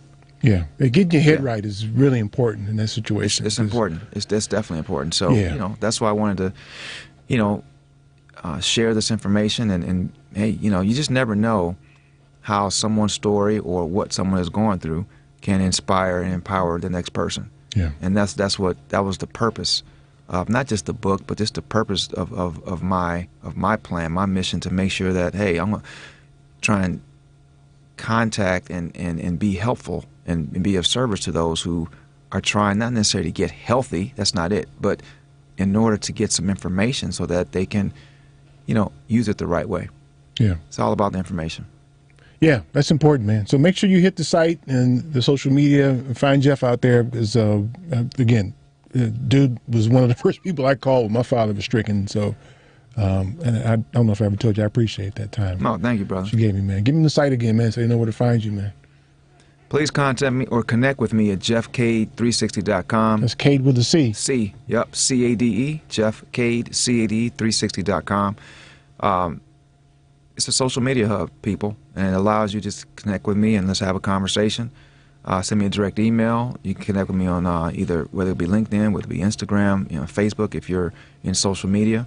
But most importantly, it allows you to see what's going on with the program that I've developed in making sure you get your health right. Yeah. Hey, health and wealth is important. You can't enjoy your wealth without your health. Yeah. He's got a lot of one-liners like that. Hey, listen, Get ready for him. He's going to drop them on you. It's real talk. Hey, y'all, self-care is a new health care. So you got to get yourself together. We're going to call him One-Line Jeff. Hey, that's all right. One-Line Jeff. Hey, we're getting ready for the fall and winter. Hey, man, we got to, the holidays are coming. I'll be damned. I need to move, man. I'm tired of this cold I don't want to stuff, navigate man. this winter anymore. I know what you're saying. I'm tired of it, man. Your boy going to be gone soon, man. I'm going to be out of this. Vitamin D, this natural vitamin D. That too, down man. south, everything. Okay, I get it, man. But anything but this damn cold, I bet you that. Hey, y'all, that's all the time we have. I want to thank you for yours. Tune into the family meeting every Sunday at 4. Thank you, Jeff Cade, for hanging out with us. Thank you, sir. Thank you, Charles White, Slave Paul, today. Thank you for that, man. Thank you, Paul. Tune into the family meeting every Sunday at 4. I'm your host, Eric Grant. Peace.